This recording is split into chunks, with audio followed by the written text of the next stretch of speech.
खोला है बिटिया का सुकन्या समृद्धि खाता, तो तुरंत कर ले ये काम वरना हो जाएगा बड़ा नुकसान। साथियों, प्रखर खबर में आप सबका स्वागत है। आप सभी को कौस्तुभ उपाध्याय का नमस्कार। दोस्तों, बेटियों की आर्थिक सुरक्षा और बेहतर भविष्य के लिए केंद्र सरकार द्वारा शुरू की गई सुकन्या समृद्धि योजना यानी एसएसवाई के तहत अगर आपकी बिटिया का भी खाता खुला है तो ये खबर आपके लिए बेहद जरूरी है। एसएसवाई खाते के नियमों से जुड़ा एक बहुत बड़ा अपडेट आया है, जिसका पालन न करने पर आपकी प्यारी बिटिया का खाता बंद हो सकता है। तो आप सबसे गुजारिश है कि बिटिया के भविष्य से जुड़ी इस महत्वपूर्ण खबर के वीडियो को पूरा अंत तक देखें और खबर में बताए गए काम को जल्द से जल्द निपटाकर अपनी बिटिया रानी के एसएसवाई खाते को बंद होने से बचा लें। साथ ही एक जिम्मेदार नागरिक होने का फर्ज निभाते हुए देश भर की बेटियों के भविष्य से जुड़े इस वीडियो को लाइक और शेयर भी जरूर करें, ताकि यह जरूरी खबर हर उस जरूरतमंद माँ बाप, दादा दादी तक पहुँच जाए जिन्होंने अपनी बच्ची का भविष्य संवारने के लिए सुकन्या खाता खुलवाया है। तो अब ज्यादा देर न करते हुए सीधे आते हैं सुकन्या खाते से जुड़ी अपनी महत्वपूर्ण खबर पर, जिसका सीधा असर देश भर में खोले गए करोड़ों एसएसवाई खातों पर पड़ने वाला है। तो दोस्तों, हम आपको बताना चाहेंगे कि आगामी 1 अक्टूबर से एसएसवाई खाते से जुड़े कई नए नियम लागू होने जा रहे हैं। इसके तहत योजना के नियमों में एक बड़ा बदलाव करते हुए सरकार ने इस बात को जरूरी कर दिया है कि बेटी के कानूनी अभिभावक ही अब सुकन्या समृद्धि खाते को चला सकेंगे। ऐसे में माँ बाप यानी नेचुरल गार्जियन या कानूनी अभिभावक के अलावा दादा दादी, नाना नानी या अन्य रिश्तेदारों द्वारा खुलवाए गए सुकन्या खातों को बंद किया जा सकता है। इस नियम का एक मतलब यह भी हुआ कि सभी सुकन्या समृद्धि खातों की ओनरशिप बेटी के माता पिता या उनके न होने पर कानूनी अभिभावक को ट्रांसफर कराना जरूरी हो गया है। केंद्रीय वित्त मंत्रालय के आर्थिक मामलों के विभाग ने हाल ही में राष्ट्रीय लघु बचत योजनाओं एनएसएस के तहत अनियमित रूप से खोले गए बचत खातों को नियमित करने के लिए नए दिशा निर्देश जारी किए हैं। इनमें लोकप्रिय सुकन्या समृद्धि योजना यानी एसएसवाई के तहत खोले गए खाते भी शामिल हैं। 1 अक्टूबर 2024 से लागू होने जा रहे इन नियमों का मकसद खाते खोलने में हो रही गड़बड़ियों को दूर करना है।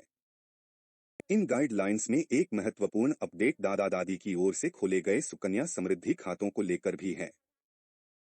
नए नियमों के तहत जो खाते कानूनी अभिभावकों यानी लीगल गार्जियन या प्राकृतिक माता पिता यानी नेचुरल पेरेंट्स ने नहीं खोले थे, उन खातों को जारी रखने के लिए अब नई गाइडलाइन का पालन करते हुए गार्जियनशिप का ट्रांसफर कराना होगा।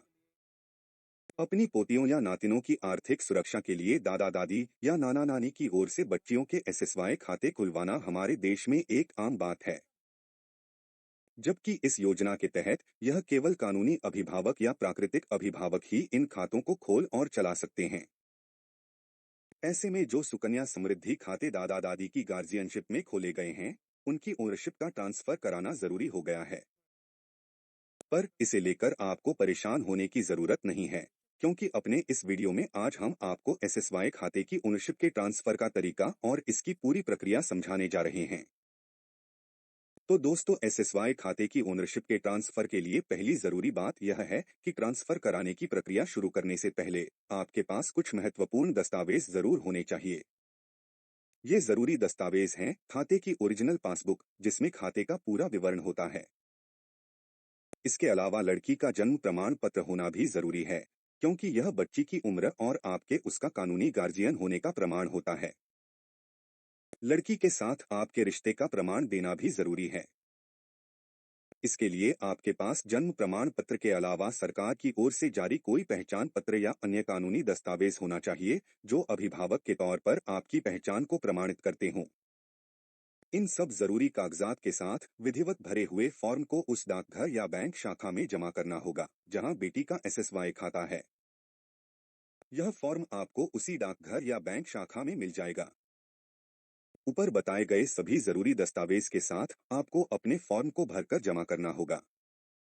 याद रखें, इस फॉर्म पर मौजूदा खाता धारक यानी दादा दादी और नए अभिभावक यानी माता पिता दोनों के ही हस्ताक्षर होना जरूरी है। इस तरह सभी जरूरी दस्तावेजों के साथ ओनरशिप ट्रांसफर फॉर्म जमा करने के बाद बैंक या डाकघर के कर्मचारी फॉर्म को चेक कर आगे की कार्यवाही करेंगे। दस्तावेज जमा करने के बाद बैंक या डाकघर वेरिफिकेशन प्रोसेस को अंजाम देंगे, जिसके लिए जरूरत पड़ने पर आपसे कुछ अन्य जानकारियां मांगी जा सकती हैं। वेरिफिकेशन पूरा होने के बाद नए गार्जियन का नाम दर्ज करने के लिए खाते के रिकॉर्ड को अपडेट कर दिया जाएगा। ओनरशिप ट्रांसफर की प्रोसेस पूरी होने के बाद आप नए गार्जियन के नाम वाली अपडेटेड पासबुक बैंक या डाकघर से जरूर ले लें। गार्जियनशिप के ट्रांसफर के अलावा नई गाइडलाइंस में एसएसवाई योजना के नियमों के उल्लंघन करके खोले गए ज्यादा खातों के बारे में भी निर्देश दिए गए हैं।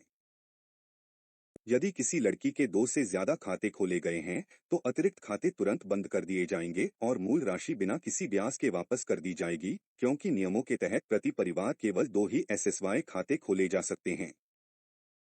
इस तरह ओनरशिप ट्रांसफर का यह कदम एसएसवाई गाइडलाइंस का पालन करने के लिए उठाया जा रहा है। दोस्तों, आपने अगर यहाँ तक इस वीडियो को पूरा देख डाला है, तो इसका मतलब है कि आपको अपने घर परिवार की बेटियों के साथ साथ देश भर की मासूम बच्चियों के भविष्य की भी चिंता है।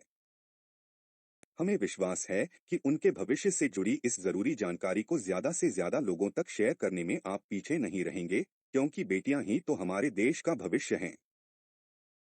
हमारी आने वाली पीढ़ियों के पालन पोषण का जिम्मा आगे चलकर उन्हीं के हाथों में रहने वाला है। तो दोस्तों, प्रखर खबर में आज बस इतना ही। फिर मिलेंगे किसी नई खबर, न्यूज अपडेट या नए न्यूज एनालिसिस के साथ। तब तक के लिए विदा, और आप सबको कौस्तुभ उपाध्याय का नमस्कार।